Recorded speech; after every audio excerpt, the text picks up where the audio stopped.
Hello everyone, I am Gautam Jha. Last video में हम लोगों ने multiplication theorem of probability, independent events और कुछ एग्जांपल्स हमने डिस्कस किए थे बेसिकली। ठीक है, इस वीडियो में हम लोग बेस थ्योरम के बारे में पढ़ेंगे। बेस थ्योरम जो है वो इस चैप्टर का one of the most important concept है, तो थोड़ा सा ध्यान से समझना है आप लोगों को। ठीक है, तो बेसिकली जब बेस थ्योरम हम पढ़ेंगे तो इसमें दो चीजें जो है, दो कॉन्सेप्ट जो है वो बहुत इंपॉर्टेंट है समझना। राइट, फर्स्ट कॉन्सेप्ट आपका है partition of a sample space. ठीक है, तो partition of a sample space होता क्या है? सपोज कीजिए कि मैं एक वेन डायग्राम बना रहा हूं जिसमें ये मेरा एक सैंपल स्पेस है। ठीक है, अगर मैंने सैंपल स्पेस के यहां पे मान लीजिए मैंने ऐसे पार्टीशन कर दिया, ठीक, और मैं इसमें मान लेता हूं कि ये मेरा इवेंट E1 है, ये इवेंट E2 है, ये इवेंट E3 है, ये इवेंट E4 है और ये इवेंट E5 है। राइट, तो इस सैंपल स्पेस के अंदर आपके E1, E2, E3, E4 and E5, मैंने क्या किया, मैंने इस पूरे के पूरे सैंपल स्पेस को मैंने 5 इवेंट में बांट दिया। ठीक, यहां पे कंडीशन ये हो गया, मान लीजिए अगर कोई दो इवेंट है तो ये जो दो इवेंट है ये आपस में डिसजॉइंट है। यहां पे कंडीशन, जब हम बेस थ्योरम पढ़ते हैं और जब हम पार्टीशन ऑफ सैंपल स्पेस करते हैं तो सबसे इंपॉर्टेंट चीज जो आपको ध्यान रखनी होती है वो ये रखना होता है कि आप सैंपल स्पेस का पार्टीशन कर दे रहे हैं, यानी कि आप सैंपल स्पेस को बांट दे रहे हैं, बहुत सारे इवेंट्स में बांट दे रहे हैं। प्रोवाइडेड, एक कंडीशन यहां पे क्या है कि ये जिस भी इवेंट में आप इनको बांट रहे हो, जिसमें भी पार्टीशन कर रहे हो, वो सारे के सारे इवेंट जो है वो आपस में डिसजॉइंट है, यानी कि दोनों इवेंट में कोई भी चीज कॉमन नहीं है। जब भी डिसजॉइंट दो सेट होते हैं या डिसजॉइंट दो इवेंट होता है तो उन दोनों इवेंट या दोनों सेट में कोई चीज कॉमन नहीं होती है। ठीक है ना, तो हमने क्या किया, सैंपल स्पेस को हमने पार्टीशन कर दिया। ठीक, तो अगर आपने यहां पे पार्टीशन किया है तो कुछ चीजें जो है वो इंपॉर्टेंट हो जाती हैं, कुछ प्रॉपर्टीज, जैसे कि अगर ये सारे के सारे इवेंट्स जो हैं वो इंडिपेंडेंट हैं, सॉरी डिसजॉइंट हैं, तो अगर डिसजॉइंट है तो इसका मतलब E1 इंटरसेक्शन E2 ये आपका फाई होगा।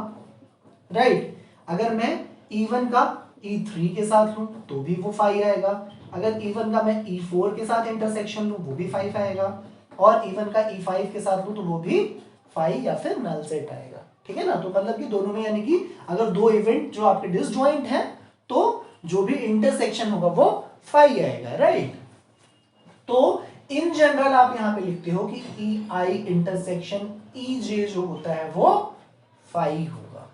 राइट, यानी कि अभी तो मैंने सिर्फ 5 इवेंट में ही इस पूरे के पूरे सैंपल स्पेस का पार्टीशन किया है। तो इन जनरल आप जब भी बेस थ्योरम की बात करते हो तो पार्टीशन ऑफ सैंपल स्पेस करते हैं, जिसमें हम क्या कहते हैं कि जो सैंपल स्पेस है उसमें E1 E2 से लेके डैश डैश डैश En तक हमने इवेंट्स बना रखे हैं। इस S को हमने पार्टीशन कर दिया n इवेंट्स में, और ये सारे के सारे जो इवेंट है वो आपस में डिसजॉइंट है, यानी कि दोनों में कोई चीज कॉमन नहीं है। तो सपोज कीजिए EI मैंने कोई भी ith इवेंट यहां से उठाया, और अगर कोई भी jth इवेंट, यानी कोई भी दो इवेंट अगर आपने उठा लिए, उन दोनों का इंटरसेक्शन जो होगा वो फाई होगा। राइट, यानी कि अगर प्रोबेबिलिटी के टर्म्स में अगर मैं बोलूं कि probability of EI intersection EJ, तो वो चीज आपकी 0 आएगी।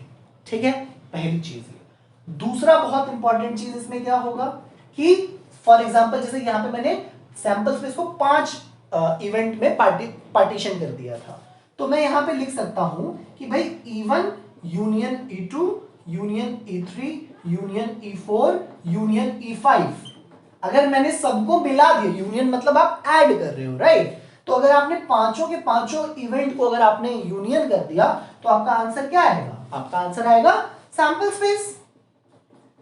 राइट, तो ये जो मैं प्रॉपर्टी 5 के हिसाब से लिख रहा हूं, इसी को मैं जनरलाइज कर सकता हूं। जनरलाइज करके मैं कैसे लिखूंगा, तो एक तो चीज आप जनरलाइज करके एक तो चीज ये लिख सकते हो। राइट, दूसरी चीज जो आप जनरलाइज करके लिख सकते हो वो लिख सकते हो कि E1 union E2 union E3 dash dash dash union En, यानी कि जितने भी इवेंट हैं अगर आपने उन सबको जोड़ दिया, यूनियन ले लिया, तो वो आपका सैंपल स्पेस मिल जाएगा। ठीक, और थर्ड जो बहुत बेसिक चीज है कि अगर कोई भी EI इवेंट आपने उठा लिया, मतलब कि E1 इवेंट उठा लिया या फिर E2 इवेंट उठा लिया, यानी कि कोई भी अगर इवेंट उठाया तो उसकी जो प्रोबेबिलिटी होगी वो ग्रेटर देन इक्वल टू 0 होगी, राइट। अगर आप जब भी सैंपल स्पेस का पार्टीशन करते हो इवेंट्स में, तो किसी भी इवेंट की जो प्रोबेबिलिटी होगी, जो पॉसिबिलिटी होगी, वो या तो 0 होगी या फिर ग्रेटर देन 0 होगी, ठीक है ना। फॉर एग्जाम्पल अगर मैं यहाँ पे बोलता तो मैं यहाँ पे बोलता थर्ड पॉइंट कि PE1 चाहे उसकी बात कर लूं तो वो ग्रेटर देन इक्वल टू 0 आएगा, या फिर मैं PE2 की बात करूं तो वो भी ग्रेटर देन इक्वल टू 0 आएगा, एंड सो ऑन, राइट। तो ये जो था, ये जो कॉन्सेप्ट है, ये कॉन्सेप्ट आपका होता है partition of a sample space. आप एक सैंपल स्पेस का पार्टीशन, यानी कि आप उसको बांट देते हो बहुत सारे इवेंट्स में, एंड वो सारे के सारे इवेंट आपस में डिसजॉइंट होते हैं, दोनों में कोई चीज कॉमन नहीं होती है, ठीक है। तो ये ही सिर्फ कॉन्सेप्ट था partition of a sample space. क्यों पढ़ रहे हैं ये दो चीजें, ये जब हम आगे बेस थ्योरम के बारे में पढ़ेंगे तो और ज्यादा आइडिया लगेगा। अब उसके बाद हमारा दूसरा जो कॉन्सेप्ट है इसके अंदर, वो कॉन्सेप्ट आपका है theorem of total probability, right. तो क्या है थ्योरम ऑफ टोटल प्रोबेबिलिटी, क्या है, तो इसी के एक्सटेंशन में है। तो मान लीजिए कि मैंने एक सैंपल स्पेस माना S, राइट, और फिर मैंने क्या कंसीडर किया कि भाई मैंने इस सैंपल स्पेस का पार्टीशन कर दिया बहुत सारे इवेंट्स में, suppose E1, E2, E3 dash dash dash union En, right. मैंने n इवेंट्स में उसको पार्टीशन कर दिया, एंड ये कोई भी जो दो इवेंट है वो आपस में डिसजॉइंट इवेंट है। उसके बाद मैं कोई एक इवेंट A सपोज करता हूं, एक मैं इवेंट A एज्यूम करता हूं, ठीक है। तो प्रोबेबिलिटी ऑफ A क्या होगी, ये प्रोबेबिलिटी क्या होगी, तो यहां पे थ्योरम ऑफ टोटल प्रोबेबिलिटी क्या कहता है कि probability of A will B probability of E1 into probability of A by E1, right, plus probability of E2 into probability of A by E2 plus dash dash dash, जितने भी आपने partition किए थे event के, तो probability of En into में probability of A by En। तो basically आपका जो थ्योरम ऑफ टोटल प्रोबेबिलिटी जो है वो आपको ये चीज बताता है। अच्छा, क्या हम इस चीज को प्रूफ कर सकते हैं कि ये फॉर्मूला आया कैसे, राइट, मतलब रैंडमली हम कोई बात तो नहीं बोल सकते हैं, करेक्ट। अगर कोई भी हम एक फॉर्मूला लिख रहे हैं तो उसका कोई ना कोई एक तरीका है, एक डेरिवेशन है कि ये चीज आई कहां से, ओके, तो वो हम देख लेते हैं। तो अगर आपको ये चीज प्रूफ करनी है तो आप एजम्पशन अपना ध्यान रखिए, राइट, क्या कि हमने एक सैंपल स्पेस S लिया था, उस सैंपल स्पेस का हमने पार्टीशन कर दिया E1 से लेके En इवेंट्स में, राइट, और कोई एक इवेंट A हमने एज्यूम किया है, ठीक है। तो अगर आप यहां से देखें तो मैं सैंपल स्पेस को मैं लिख सकता हूं, जो आप शुरू करेंगे डेरिवेशन कि भाई E1 union E2 union E3 union dash dash dash union En, ये चीज तो मैं लिख सकता हूं, राइट। अब क्या करेंगे, अब एक चीज ध्यान दीजिए कि जो मैं A इवेंट ले रहा हूं, तो A इंटरसेक्शन S क्या आएगा, S आपका पूरा का पूरा सैंपल स्पेस है, राइट। अगर मैं कोई बीच में A इवेंट ले रहा हूं, ठीक है, तो A इंटरसेक्शन S क्या आएगा, सिर्फ A आएगा। A इंटरसेक्शन S मतलब दोनों के बीच का कॉमन एरिया, तो वो तो A ही आएगा, right. So this is nothing but A. A can be written as A intersection S is equal to A intersection, और S की जगह मैं ये वैल्यू रख सकता हूं, तो मैंने रख दिया E1 intersection E2 union, sorry ये यूनियन में दे रखा है, E1 union E2 and dash dash union En, okay. अब उसके बाद यहां पे क्या लगेगा, ये स्टेप में आ जाएगा A intersection E1 union A intersection E2 union A intersection E3 dash dash dash dash dash union A intersection En, right, ये चीज हम लिख सकते हैं। ये क्या था, ये ए था, राइट ना। ये ए को हमने ए इंटरसेक्शन एस लिखा था, हमने एस की वैल्यू यहां से ये वाली वैल्यू हमने यहां पे सब्स्टिट्यूट कर दी और उसके बाद हमने क्या किया, इस ब्रैकेट को ओपन कर लिया है, वो ये चीज आ गई। अब उसके बाद हम क्या करें, हम दोनों तरफ प्रोबेबिलिटी ले लेते हैं। अगर हम दोनों तरफ प्रोबेबिलिटी लेंगे तो क्या हो जाएगा, प्रोबेबिलिटी ऑफ ए, राइट, मैं इसको ऊपर लिख देता हूं,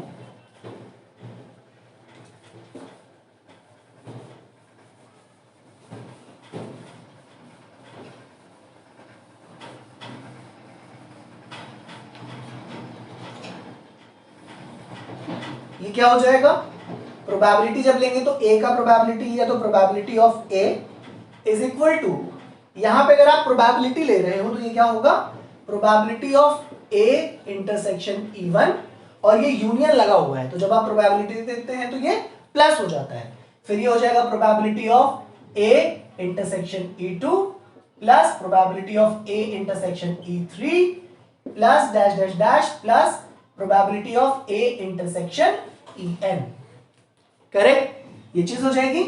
अब आपको क्या वैल्यू चाहिए, तो हमें प्रूव करना था कि पी ए क्या होगा, और P of A intersection E1 अगर निकालना है या फिर ए इंटरसेक्शन E2 निकालना है तो ये हम कैसे निकाल सकते हैं, मल्टीप्लिकेशन थ्योरम का यूज करके, राइट। तो मल्टीप्लिकेशन थ्योरम क्या कहता है, मल्टीप्लिकेशन थ्योरम कहता है कि probability of A intersection E1 जो आएगा वो क्या आएगा, वो आएगा प्रोबेबिलिटी ऑफ E1 इनटू में probability of A by E1, right. अगर मैं ये वाला टर्म पहले लिखता हूं तो फिर मेरे को ए बाय E1 लिखना पड़ेगा, या फिर इसी चीज को मैं लिख सकता था प्रोबेबिलिटी ऑफ ए इनटू में probability of E1 by A, right. इस दोनों चीज में से हम कुछ भी लिख सकते थे, मल्टीप्लिकेशन थ्योरम ऑफ प्रोबेबिलिटी में बताया था। अभी मेरे को क्या काम है, ये फॉर्मूला चाहिए, राइट, क्योंकि इससे मेरा रिजल्ट आएगा। तो यानी कि इस वाले स्टेप पे चले जाओ तो प्रोबेबिलिटी ऑफ ए क्या हो जाएगा, इसकी जगह मैं क्या लिख सकता हूं, प्रोबेबिलिटी ऑफ E1 इनटू में probability of A by E1 plus इसकी जगह सेम मैनर में probability of E2 into probability, conditional probability of A such that E2 has already occurred, then probability of E3 into probability of A such that E3 event has already occurred plus dash dash dash dash dash plus probability of En into में probability of A by En, right? तो ये आपका proof हो गया, correct. यही बताया था मैंने, बताया था टोटल प्रोबेबिलिटी का, theorem of total probability, right. तो अब आपको partition of sample space concept समझ में आ गया और आपको total theorem of total probability ये चीज आपको समझ। तो probability, theorem of total probability क्या कहता है हमें, कि probability of A is equal to probability of E1 into में probability of A by E1 plus probability of E2 into में probability of A by E2 plus dash dash dash plus probability of En into में probability of A by En, right. अभी इतना बड़ा formula याद रखना है, इसको हम शॉर्ट कर सकते हैं। शॉर्ट क्या कर सकते हैं कि प्रोबेबिलिटी ऑफ ए हो जाएगा, एडिशन हो रहा है तो आपने पढ़ा होगा कि ये साइन क्या होता है, सिग्मा। ये साइन कौन सा होता है, सिग्मा। सिग्मा का मतलब क्या होता है, समेशन, यानी कि आप सम कर रहे हो सारे टर्म्स का। और किस किस टर्म्स का कर रहे हो, पी आई इंटू में probability of E i into में probability of A by E i, where i is from 1 to लेके n, ठीक है ना। तो अगर आपको शॉर्ट में याद रखना है तो आपका फॉर्मूला ये हो जाएगा। ये चीज जो है वो सेम टू सेम यही चीज है। कैसे, अगर आप i की वैल्यू 1 रखते हो तो क्या आएगा, PE1 इंटू में probability of A by E1, first term आ गया, समेशन है ना, तो फिर प्लस आएगा, फिर आप i की वैल्यू 2 रखोगे तो आपका सेकंड टर्म आ जाएगा PE2 इंटू में probability of A by E2, and इस तरीके से ही आपका लास्ट टर्म भी, अगर आप n रखोगे तो आपका लास्ट टर्म आ जाएगा PEN इंटू में probability of A by En, right. i की वैल्यू जो है वो चेंज होती रहती है, ठीक है ना। तो इस सेम फॉर्मूले को हमने समेशन में इस तरीके से लिख दिया, ठीक। तो अब बुक का एग्जाम्पल 15 है, राइट। उसको पढ़ लेते हैं कि क्या कह रहा है वो क्वेश्चन। कह रहा है person has undertaken a construction job, एक कंस्ट्रक्शन जॉब हो रहा है। The probabilities are 0.65 that there will be a strike, कि स्ट्राइक होने की प्रोबेबिलिटी 0.65 है। 0.80 that the construction job will be completed on time if there is no strike, right। तो ये क्या दे रखा है, ये सॉर्ट ऑफ आपका कंडीशनल प्रोबेबिलिटी दे रखा है ना, कि job will be completed on time if there is no strike, तो उस बात की प्रोबेबिलिटी 0.80 है। फिर कह रहा है एंड 0.32 प्रोबेबिलिटी है that the construction job will be completed on time if there is a strike, तो अगर स्ट्राइक होती है तो उस जॉब के कंस्ट्रक्शन के काम को पूरा होने में, यानी उसकी इस इवेंट की जो प्रोबेबिलिटी होगी वो 0.32 होगी। Determine the probability that the construction job will be completed on time, right. तो अगर आप इसमें ध्यान से देखोगे तो बहुत सारी चीजें बोली गई हैं। तो एक चीज तो ये कह रहा है कि probability of completing a job, right, completing a job when there is no strike, जब कोई स्ट्राइक नहीं हो रहा है तो प्रोबेबिलिटी क्या है उस कंस्ट्रक्शन जॉब को कंप्लीट करने का, तो वो प्रोबेबिलिटी हमको दे रखा था 0.80, राइट। उसके बाद आपको दे रखा है कि probability of completing a job when there is a strike, अगर स्ट्राइक होगा तो क्या प्रोबेबिलिटी है काम के पूरा होने की, वो है 0.32। एंड एक और इंफॉर्मेशन दे रखा है कि प्रोबेबिलिटी ऑफ हैविंग अ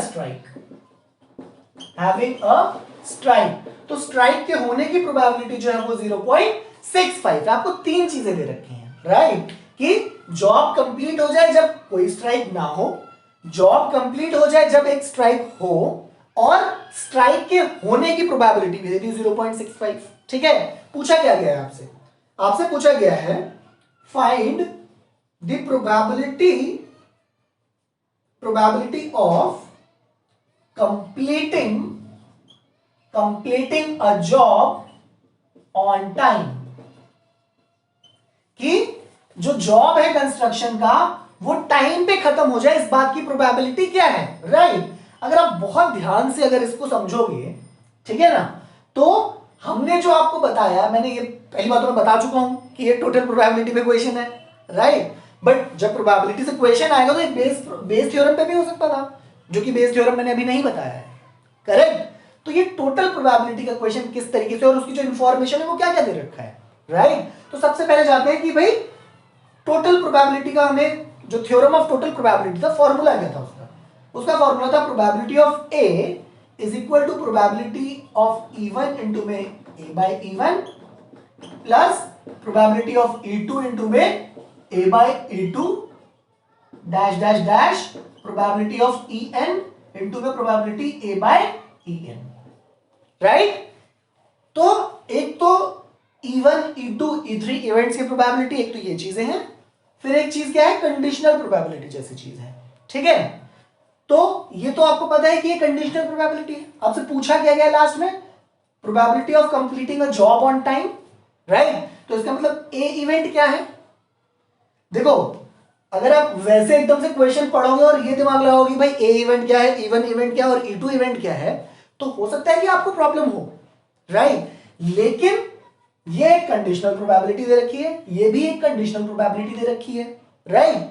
ये एक किसी इवेंट के होने की प्रोबेबिलिटी दे रखी है, और आपसे पूछा गया है कि भाई ये जॉब कंप्लीट हो जाए, अगेन एक इवेंट के होने की प्रोबेबिलिटी बता रहा है, राइट, कि भाई काम मेरा खत्म हो जाए टाइम पे। तो सीधा समझ में आता है कि यार ये सिंगल प्रोबेबिलिटी पूछी है, राइट। ये मल्टीप्लिकेशन थ्योरम से नहीं पूछा गया है। मल्टीप्लिकेशन थ्योरम से पूछता तो ए इंटरसेक्शन बी की बात करता, राइट, या ए इंटरसेक्शन E1 की बात करता। लेकिन यहां पे क्या कह रहा है, ये प्रोबेबिलिटी ऑफ ए बताओ, तो ए इवेंट आपका क्या हो गया, ए इवेंट हो गया completing a job on time, ये आपका इवेंट ए हो गया।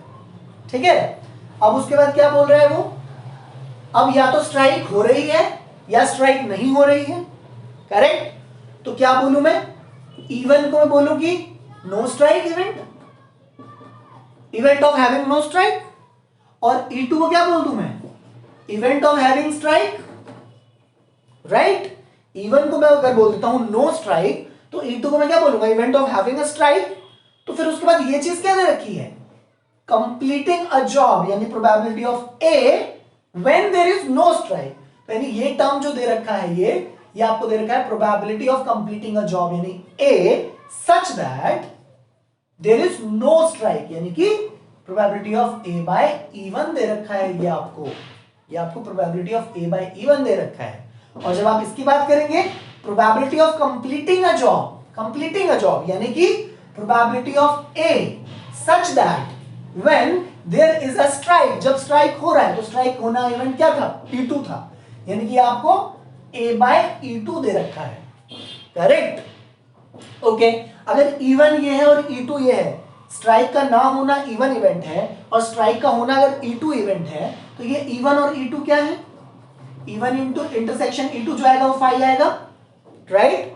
किसी इवेंट का होना और नहीं होना, अगर ये दोनों जो इवेंट है आपस में डिसजॉइंट इवेंट है, राइट, और या तो स्ट्राइक हो रहा है या स्ट्राइक नहीं हो रहा है, यानी कि ये दोनों मिलके सैंपल स्पेस बना रहे हैं। तो ये दोनों चीजें क्या थी, ये आपका assumption था जो आपने लिया था टोटल प्रोबेबिलिटी में, राइट। अब आपसे पूछा क्या गया है प्रोबेबिलिटी ऑफ ए, तो आप बहुत इजीली निकाल सकते हो probability of A. Probability of A क्या होगा, probability of E1 into A by E1, right. Probability of E1 into में A by E1 plus probability of E2 into में probability of A by E2, that's all. क्यों, क्योंकि यहां पे जो मेरा सैंपल स्पेस था वो सिर्फ E1 और E2 से मिलके बना था, करेक्ट।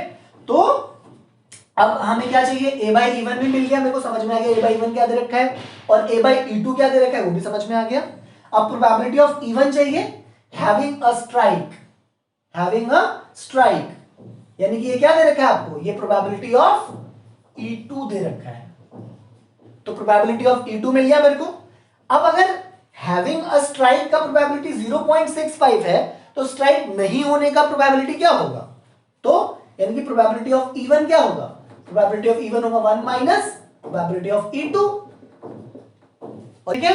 तो मेरे को यहां पे अगर प्रोबेबिलिटी ऑफ A निकालना है, तो मेरे को प्रोबेबिलिटी ऑफ E1 चाहिए a by E1, probability of E2 and probability of a by E2।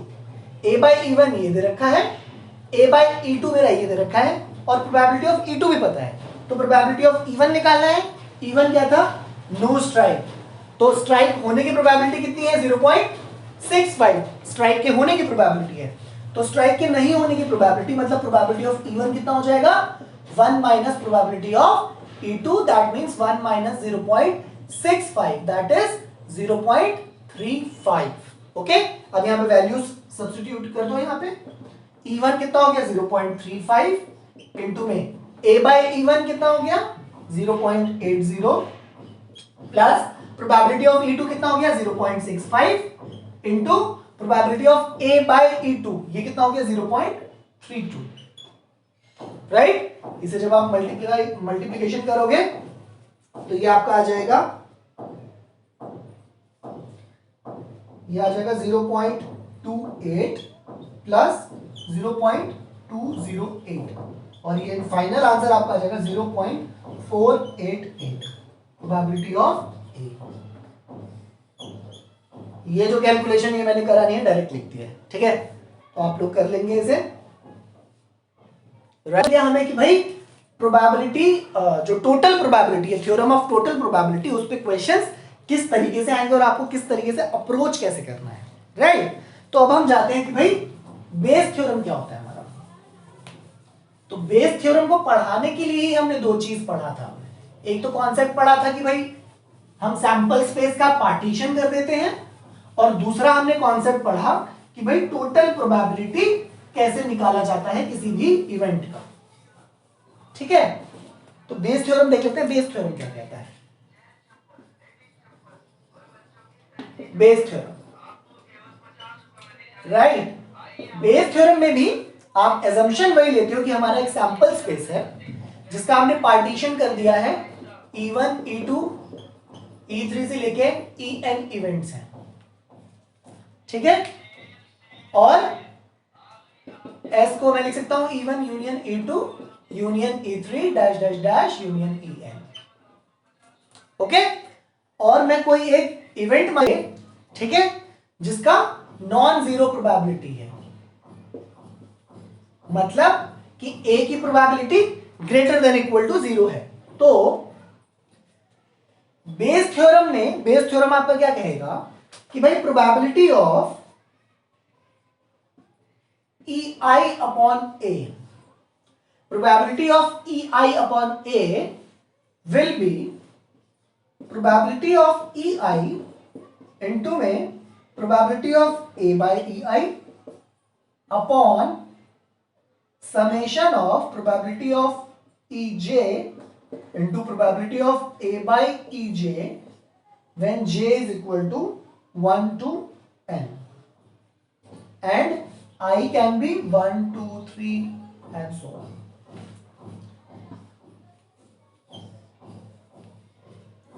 अगर आपको फॉर्मूला एग्जैक्टली चाहिए कि भाई बेस थ्योरम में फॉर्मूला क्या होता है, डायरेक्टली ये बताओ मेरे को सर, ठीक है। तो फॉर्मूला आपका ये होता है कि अगर E बाय A अगर निकालना हो, राइट, जैसे अगर मैंने बहुत सारे इवेंट्स ले लिए थे ये E1 से लेके En तक, ठीक, और ये सारे के सारे इवेंट आपस में क्या है, डिसजॉइंट इवेंट है, ओके। उसके बाद मैंने माना कि एक A इवेंट है, राइट, जिसकी प्रोबेबिलिटी नॉन जीरो है, ओके। अब अगर मेरे को probability of E by A चाहिए से E1 बाय A चाहिए, मान लो कि probability of E1 upon A चाहिए, तो मैं कैसे निकालूंगा? A बाय E1 तो मैं निकाल सकता था, राइट, टोटल प्रोबेबिलिटी से। अगर प्रोबेबिलिटी ऑफ A दे रखा होता तो टोटल प्रोबेबिलिटी से मैं निकाल देता, अगर और मेरी वैल्यूज दे रखी होती तो, करेक्ट। बट आपको जब बेस थ्योरम लगाना है, जब आपको E1 बाय A निकालना है, तो आप इसको लिखते हो कि भाई probability of E1 bye A क्या है, probability of E1 into A by E1। अब A बाय E1 क्या है, इस A इवेंट की कंडीशनल प्रोबेबिलिटी जो आपको क्वेश्चन में प्रोवाइडेड होगा, ठीक है ना। E1 इवेंट जो है उसकी प्रोबेबिलिटी भी आपको क्वेश्चन में प्रोवाइडेड होगा, ठीक। अब नीचे जो आएगा, नीचे जो टर्म आता है, तो बेस थ्योरम में चाहे किसी का भी E1 बाय A पूछा हो, चाहे E2 बाय A पूछा हो, चाहे E5 बाय A पूछा हो, लेकिन नीचे जो ये टर्म आएगा, नीचे टोटल प्रोबेबिलिटी का टर्म आएगा, राइट। टोटल प्रोबेबिलिटी का टर्म आएगा मतलब कि मान लेते हैं अगर सैंपल स्पेस में जैसे E1 बाय A निकालना है, ठीक है ना, तो यहां पे आएगा प्रोबेबिलिटी ऑफ E1 इनटू में A by E1 plus probability of E2 into में probability of A by E2 plus dash dash dash जितने भी टर्म्स हैं, प्रोबेबिलिटी ऑफ En इनटू में probability of A by En, right. तो जो ये आपका जो डिनोमिनेटर टर्म होता है बेस थ्योरम में, denominator term is nothing but total probability. मैं इसको PA भी लिख सकता था, ठीक। अच्छा, अदरवाइज अगर दिमाग लगाना है कि भाई EI बाय A की फॉर्मूला कहां से आ गया, अगेन सेम क्वेश्चन, ये जो इतना लंबा चौड़ा आपने फॉर्मूला लिख दिया है, ये आया कहां से है, एकदम से प्रकट तो नहीं हो गया, राइट। तो कहीं ना कहीं से ये चीज आई होगी। अब वही बात है कि जिसको अगर कॉन्सेप्ट पता है, जिसने प्रोबेबिलिटी एकदम ध्यान से सुना है, ठीक है ना, ये क्या है, this is nothing but a conditional probability, right. और कंडीशनल प्रोबेबिलिटी का आपको फॉर्मूला पता होता है, करेक्ट। तो इसको एक बार करते हैं, किस तरीके से इसका डेरिवेशन होगा वो देखते हैं करके। अगर आप डेरिवेशन समझ जाते हो या वो फॉर्मूला किस तरीके से आया है, अगर वो चीज समझ जाते हो, तो फिर बहुत इजी होता है उस मतलब उसकी एप्लीकेशन को समझना, राइट। कॉन्सेप्ट जब समझ में आएगा जब भी उसका एप्लीकेशन आप कर पाओगे, करेक्ट। वो रट्टा मार लिया कि ठीक है ये फॉर्मूला ऐसे होता है और अगर E1 बाय A पूछेगा तो मैं ये फॉर्मूला लगा दूंगा, राइट। तो हो सकता है कि कभी तुम फॉर्मूला ही भूल जाओ, तब क्या करोगे, 4 नंबर का या जो भी 6 नंबर का आएगा वो तो आप छोड़ के आओगे, करेक्ट। तो फॉर्मूला आपको बिल्कुल ध्यान रखना है, right. Formula should be handy with you. ऐसा नहीं कि आप पेपर में बैठ के इसको डेराइव करोगे, डेरिवेशन करोगे, बट कंसेप्चुअली आपको ये चीज पता होनी चाहिए कि फॉर्मूला आया कहां से, करेक्ट। तो मान लीजिए हमसे बोला है कि भाई ई आई बाय ए, ठीक है ना, हमें ये निकालना है। ओके, तो इसका फॉर्मूला क्या होता था भाई, ए बाय बी या E1 बाय E2, इसका क्या होता था कि probability of E I intersection A upon probability of A, right. Probability of E bye F का फॉर्मूला क्या होता था, probability of E intersection F upon probability of F, correct. वही चीज लगाई मैंने यहां पे।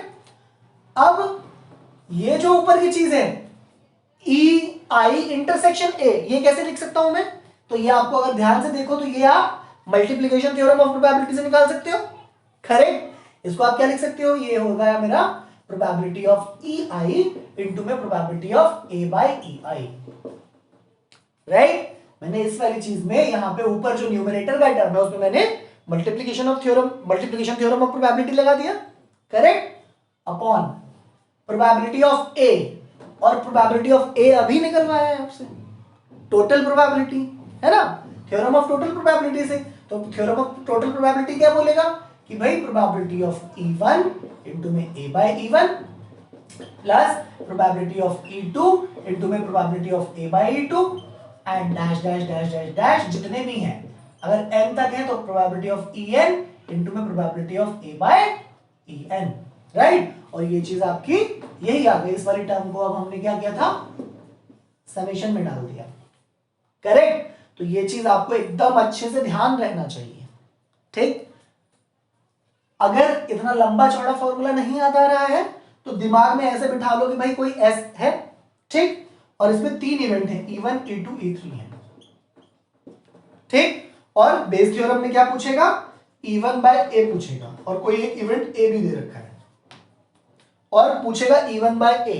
तो E1 बाय ए क्या लिखोगे, प्रोबेबिलिटी ऑफ E1 इंटू में A by E1 upon probability of E1 into में probability of A by E1 plus नीचे में जितने टर्म थे प्रोबेबिलिटी ऑफ E2 इंटू में probability of A by E2 and plus probability of E3 into में probability of A by E3, correct. अगर आप 3 से ध्यान रखो, अगर आप ये मान के चलो कि मेरा सैंपल स्पेस 3 इवेंट का है E1 E2 और E3, तो आपको बेस थ्योरम का फॉर्मूला इस तरीके से इजी रहेगा याद रखने में, ठीक है।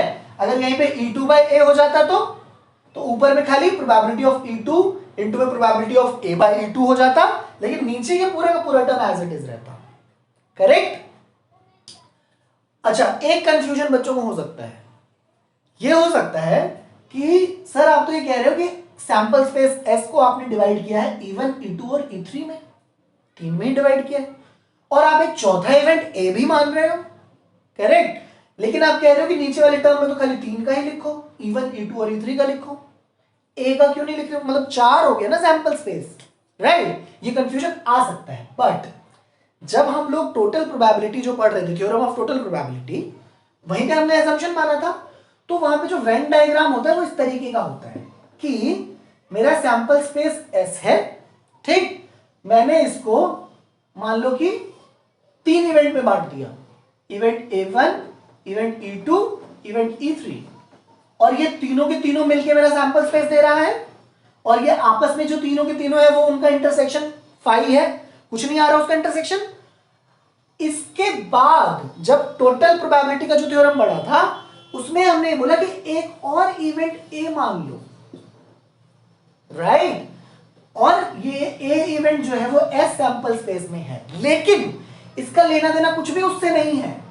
सैंपल स्पेस को आप वही कहोगे कि sample space can be written as E1 union E2 union E3, right. A के आने से इस फॉर्मूले पे कोई फर्क नहीं पड़ेगा, ये चीज आप ध्यान रखें, ठीक है ना। तो जब भी आप टोटल प्रोबेबिलिटी से आप जब बेस थ्योरम पे जा रहे हो तो एजम्पशन यही है कि आपने पार्टीशन किया इन टर्म्स ऑफ इवेंट, लेकिन उसके बाद जो A इवेंट मान रहे हो वो उसका इंडिपेंडेंट पार्टीशन नहीं है, वो एक कहीं पे भी आपने इवेंट A ले लिया है, राइट। A के आने से E1 E2 और E3 का यूनियन मतलब सैंपल स्पेस ही देगा, A के आने से कोई फर्क नहीं पड़ेगा, ठीक है ना।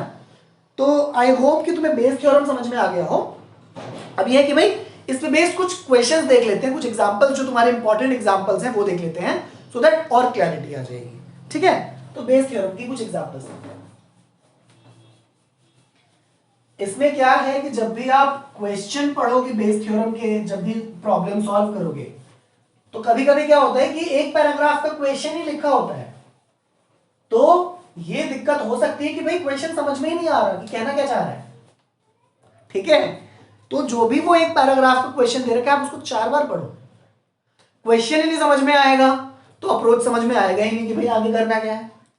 करेक्ट, लाइन बाय लाइन हर एक वर्ड का मीनिंग होता है। मैं बार बार कहता हूं मैथ्स में अगर एक प्रॉब्लम स्टेटमेंट दे रखा है तो हर एक वर्ड का मीनिंग है, इंफॉर्मेशन क्या दे रखा है, आपसे पूछा क्या जा रहा है, ये चीजें बहुत इंपॉर्टेंट होती है ध्यान देनी। ठीक है ना, तो अगर आपको एक बार में नहीं समझ में आ रहा, आप 2 बार पढ़िए, तीसरी बार पढ़िए, चौथी बार पढ़िए। राइट, कहना क्या चाह रहा है, उससे रिलेटेड आपने क्या कॉन्सेप्ट पढ़ा है, तभी तो आपको अप्रोच समझ में आएगा। वरना तो यह है कि आपने 10 तरीके के क्वेश्चन कर लिए, अगर 11वां क्वेश्चन भी सेम पैटर्न पे आया तो कर दोगे, नहीं तो नहीं कर पाओगे। तो ये हो गया कि रट्टा मार के चले गए, वो एक हैबिट हो गई, हैबिचुअल हो गए कि भाई 10 टाइप के सेम तरीके के 10 क्वेश्चन कर लिए, 11वां आएगा तो कर दूंगा। बट अगर कोई 12th क्वेश्चन आ गया जिसमें थोड़ा सा चेंज करना है तो फिर अप्रोच समझ में नहीं आता है। करेक्ट, तो वो कैसे आता है, जब आप प्रैक्टिस करते हो, जब आप अपना दिमाग लगाते हो। ठीक है ना, बट इन सबसे पहले आपको प्रॉब्लम समझ में आना चाहिए, प्रॉब्लम पूछा क्या है और आपको गिवन क्या क्या चीज दे रखी है। ठीक है, तो एग्जाम्पल देख लेते हैं इस पे। एक एग्जाम्पल 16 दे रखा है। ठीक है ना, बेस थ्योरम पे ही है ये, और बेस थ्योरम के क्वेश्चन समझ में आ जाते हैं। राइट भाई, अगर आपको कंडीशनल प्रोबेबिलिटी से क्वेश्चन पूछे तो समझ में आ जाएगा। राइट, वो एक एक नंबर के ही क्वेश्चन पूछेगा, 1 मार्क या 2 मार्क के पूछेगा सिर्फ, और जो तुमने 13.1 में कर रखे हैं उस टाइप के ही क्वेश्चन आएंगे। ठीक है, जब आपसे कोई मल्टीप्लिकेशन थ्योरम ऑफ प्रोबेबिलिटी पे पूछेगा, वहां पे भी आपको पता है जब आपने 13.2 किया होगा उस टाइप के क्वेश्चंस आएंगे। और जब आपसे बेस थ्योरम पे पूछा गया होगा तो एक पैराग्राफ दे रखा होगा हमेशा, मतलब 3-4 लाइन से कम का कोई क्वेश्चन होगा ही नहीं, तो अपने आप ही समझ में आ जाएगा कि ये क्वेश्चन जो है ये बेस थ्योरम का है। ठीक है ना, बाकी अभी हम क्वेश्चन डिस्कस करते हैं तो और ज्यादा समझ में आएगा। तो एग्जाम्पल 16 है तुम्हारी बुक का, इसमें कह रहा है कि भाई 2 बैग है आपके पास, एक है बैग 1, एक है बैग 2। ठीक, क्या कह रहा है इसमें इंफॉर्मेशन, कह रहा है बैग 1 में 3 रेड बॉल है और 4 ब्लैक बॉल है। ठीक है, और कह रहा है बैग 2 में 5 रेड बॉल है और 6 आपके ब्लैक बॉल है। ओके, देन कह रहा है अब 1 ball is drawn at random, एक बॉल निकाल रहे हैं randomly from one of the bag, किसी भी बैग से निकाल रहे हैं। राइट, ये पता नहीं है, यहां पे ये कह नहीं रहा कि इसी बैग से निकाल रहे हैं, या बैग 1 से ही निकाल रहे हैं या बैग 2 से निकाल रहे हैं, इसे बोले रैंडमली एक बॉल उठा रहे हैं किसी भी बैग में से। ठीक है, and it is found to be red, लेकिन एक इंफॉर्मेशन दे दी कि भाई बॉल निकाल रहे हो चाहे इससे निकाले चाहे इससे निकाले, लेकिन जो बॉल निकल रही है वो रेड कलर की है। ठीक है, आगे क्या कह रहा है, find the probability that it was from bag 2। Right, यानी कि आपको गिवन पहले क्या दे दिया कि बॉल रेड थी, और अब आपसे क्या पूछा है, find the probability that it was from bag 2। ठीक है, तो अगेन इवेंट मेरे क्या क्या हो जाएंगे, मेरे दिमाग में किस तरीके से अप्रोच किया जाना चाहिए, ये जाना चाहिए कि अगर यार बॉल में निकालूंगा तो या तो इससे निकालूंगा या इससे निकालूंगा। तो एक इवेंट इवन हो गया, क्या हो गया इवन, कि बॉल ड्रॉन फ्रॉम बैग 1, वो इवन हो गया, और E2 क्या हो गया, बॉल ड्रॉन फ्रॉम बैग 2, ये मेरा E2 इवेंट हो गया। ठीक है, और क्या चाहिए, एक A इवेंट दे रखा है, A इवेंट क्या दे रखा है, drawn ball is red. Right, ये इंफॉर्मेशन दे रखा था आपको कि भाई जो भी ड्रॉन बॉल, आपका जो एक बॉल उठाया था वो रेड कलर का था। करेक्ट, और आपसे पूछा क्या गया है, आपसे पूछा गया probability that it was drawn from bag 2, यानी कि प्रोबेबिलिटी ऑफ E2, और लेकिन बॉल जो भी उठाई है वो कैसी बॉल है, वो उसने पहले बोल दिया कि तो ड्रॉन बॉल इज रेड, तो यानी कि probability of E2 such that वो जो है वो रेड है, तो प्रोबेबिलिटी E2 by A पूछा है आपसे, करेक्ट। अब अगर इतना समझ में आ गया, अगर ये चीज आपको समझ में आ गई ना, अगर आपने इवेंट E1 E2 बना लिया, यहाँ पे दो ही इवेंट हो गए, दो ही बैग दे रखा था। ए इवेंट था, बॉल जो ड्रॉ किया है एक बॉल वो रेड है या जो भी कलर का है, और पूछा गया हमसे कि भाई दूसरे बैग से जो बॉल निकाला है, ठीक है ना, सच दैट जो 13.1 में कहता था डायरेक्टली कि probability of this given that it has occurred, वो यहाँ पे कहा नहीं है, बट वो बहुत साइलेंट है। क्या बोला उसने कि ड्रॉन प्रोबेबिलिटी, क्वेश्चन फिर से पढ़ो एक बार, कि what is find the probability that it was drawn from bag 2, right. लेकिन बॉल तो एक ही निकाल रहे हैं, और उससे पहले ही क्वेश्चन में बोल दिया कि वो जो बॉल निकली है वो रेड कलर की है, राइट। तो ये अंडरस्टूड है कि प्रोबेबिलिटी ऑफ E2 पूछ रहा है कि सेकंड बैग से निकला हो, given that it is a red ball, ठीक है। तो ये डिफरेंस आपको समझ में आना चाहिए कि आपको पूछा क्या गया है। तो बेस थ्योरम क्या कहेगा, बेस थ्योरम कहेगा कि भाई E2 इंटू में probability of A by E2 upon probability of E1 into में A by E1 plus probability of E2 into में probability of A by E2। यही है बेस थ्योरम, राइट। अब आपको क्या चाहिए, प्रोबेबिलिटी ऑफ E2 चाहिए, A by E2, E1 A by E1, ठीक है। प्रोबेबिलिटी ऑफ E1 क्या होगा, प्रोबेबिलिटी ऑफ E1 क्या होगा कि बैग 1 से उठाए, तो ऑप्शन कितने हैं, जब शुरू में बॉल उठा रहा था तो बैग 1 से उठाया, बैग 2 से उठाएगा, तो बैग 1 से उठाने की प्रोबेबिलिटी कितनी हो गई, 1/2, करेक्ट।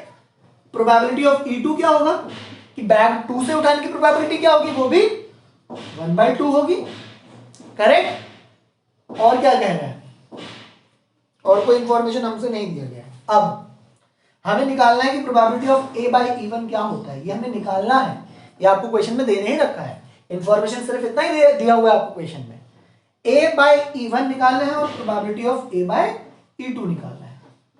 अच्छा ध्यान से देखो क्या है A by E1, पहले उसको समझो। Probability of conditional probability of A such that E1 has already occurred, मतलब ड्रॉन बॉल इज रेड, यानी कि रेड बॉल की प्रोबेबिलिटी, लेकिन वो किससे निकली हो, बैग 1 से निकली हो। तो इसका मतलब क्या है, लॉजिकली इसका मतलब क्या है, बहुत जगह ऐसा भी था कि कंडीशनल प्रोबेबिलिटी हम लॉजिक लगा के निकालते थे, राइट। तो ये इसका मतलब क्या है कि प्रोबेबिलिटी कि रेड बॉल निकले, लेकिन कहां से निकले, E1, मतलब बैग 1 से निकले, ठीक। तो बैग 1 से, ये रहा बैग 1 से रेड बॉल निकालने की प्रोबेबिलिटी क्या होगी, 3/7। कैसे, रेड बॉल टोटल कितनी है 3 डिवाइडेड बाय टोटल बॉल्स कितनी है 4 and 3 7, ठीक। उसके बाद प्रोबेबिलिटी A by E2, अब इसे समझो क्या कह रहा है ये कि भाई probability of drawing a red ball such that it has been drawn from E2, मतलब E2 क्या था कि बैग 2 से ड्रॉ किया, यानी बैग 2 से रेड बॉल निकालने की प्रोबेबिलिटी क्या है, तो इसकी प्रोबेबिलिटी है 5/11, 5 रेड बॉल है और टोटल कितने 11, राइट।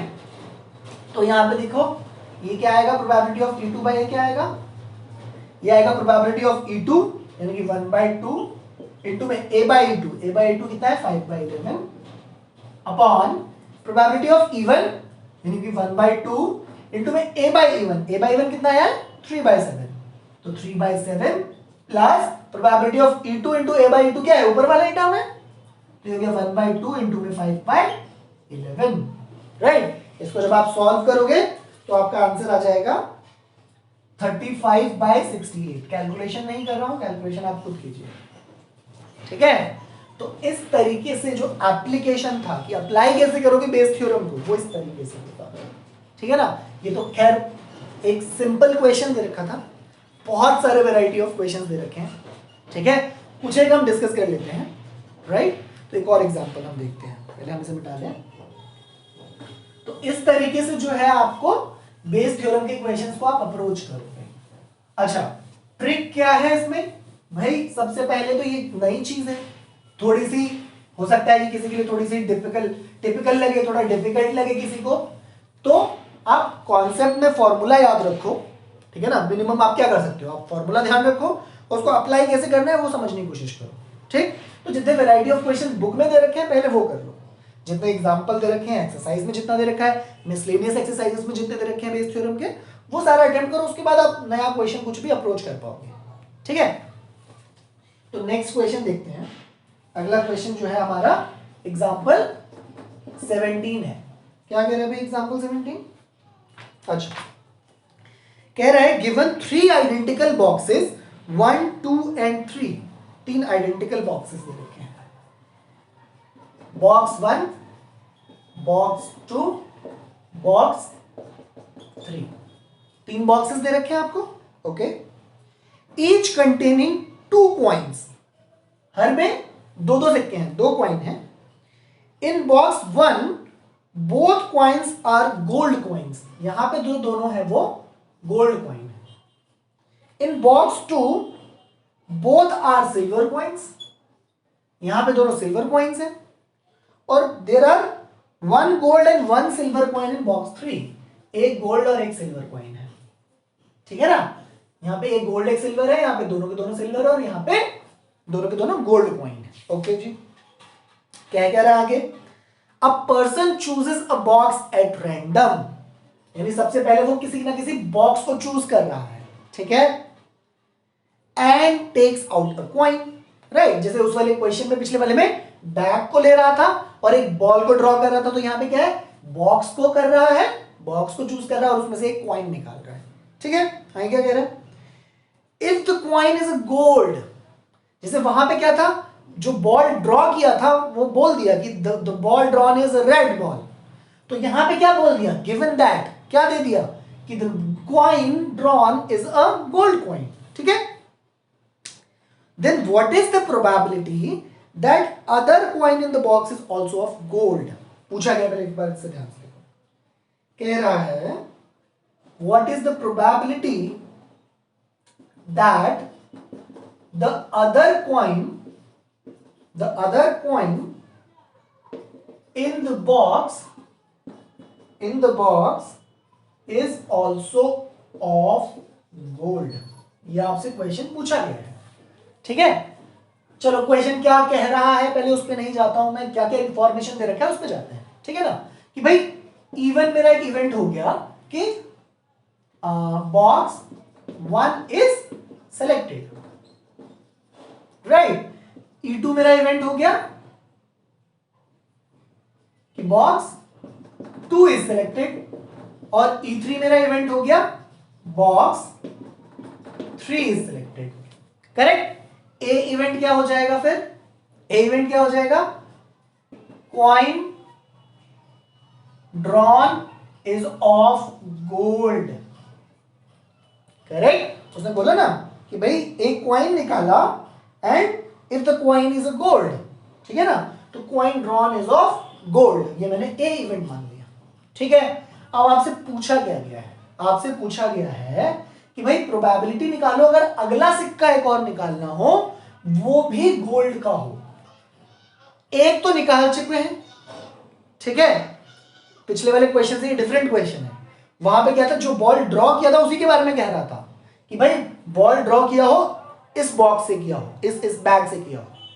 यहां पे ऐसा नहीं कह रहा, यहां पे कह रहा है कि जो सिक्का निकाला था वो तो गोल्ड का था, ठीक है, अदर जो कॉइन निकालेगा वो भी गोल्ड का हो, इस बात की प्रोबेबिलिटी पूछ रहा है। कुछ नहीं दे रखा, मतलब इसको समझ के कुछ नहीं ऐसा देखा है कि भाई कंडीशनल प्रोबेबिलिटी पूछ रहा है कि इसमें बेस थ्योरम लगना है, कुछ समझ में नहीं आएगा वैसे। ठीक है ना, ये क्योंकि गिवन दैट है तो समझ में आएगा कि ठीक है यार थोड़ा थोड़ा कंडीशनल है, बेस की तरफ जा रहा है, राइट, बट एग्जैक्टली पूछा गया है E1 बाय ए पूछा है कि E2 बाय ए पूछा है कि E3 बाय ए पूछा गया है, राइट।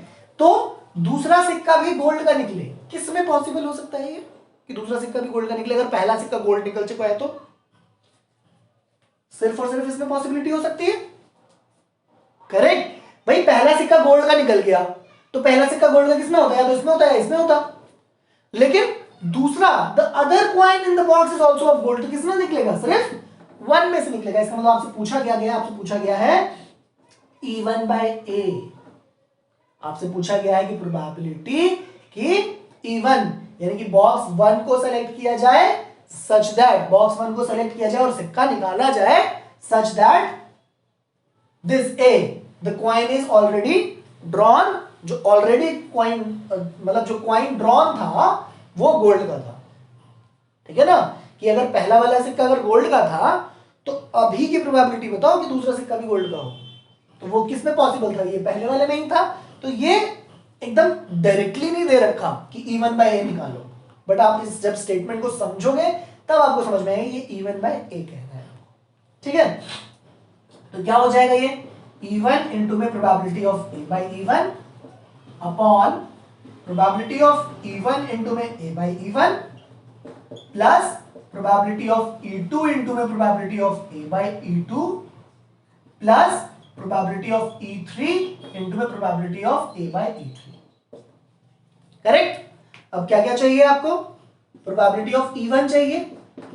E1 क्या है कि भाई पहले बॉक्स को सेलेक्ट करने की प्रोबेबिलिटी 1/3, प्रोबेबिलिटी ऑफ E2 क्या है वो भी 1/3, प्रोबेबिलिटी ऑफ E3 क्या है वो भी 1/3। 1/3 क्यों आ रहा है, क्योंकि 3 बॉक्सेस है, किसी एक को सेलेक्ट करना है, तो 1/3 1/3 1/3 हो जाएगा। Then A by E1, A by E1 क्या है, A कि जो आप कॉइन जो ड्रॉ किया है पहला वो गोल्ड का है, लेकिन सच दैट गिवन दैट किससे निकाला है, E1 से निकाला है, बॉक्स 1 इज सिलेक्टेड, है ना, कि फर्स्ट कॉइन यहाँ पे फर्स्ट कॉइन लिखना चाहिए मेरे को, first coin drawn is of gold, तो first coin drawn such that it is from E1 यानी इस वाले बॉक्स से। तो इस वाले बॉक्स से गोल्ड कॉइन की प्रोबेबिलिटी क्या होगी 2/2, भाई टोटल गोल्ड कॉइन कितने 2 और टोटल कॉइन कितने हैं 2 ही हैं, करेक्ट।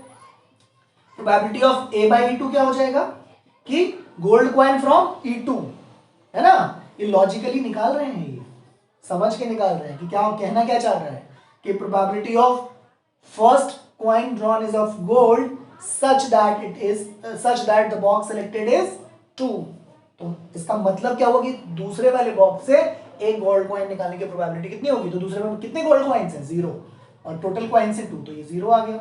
और probability of A by E3 कितना हो जाएगा, तो इसमें गोल्ड कॉइन कितना है 1 अपॉन में टोटल कॉइन है 2, तो यहाँ पे आ जाएगा probability of E1 by A is equal to E1 यानी 1/3 इंटू में A बाई E1 यानी कि 1 upon 1/3 into 1 plus probability of E2 कितना है 1/3 इंटू में A बाई E2 कितना है 0 प्लस 1/3 इंटू में A बाई 3 कितना दे रखा है 1/2, राइट।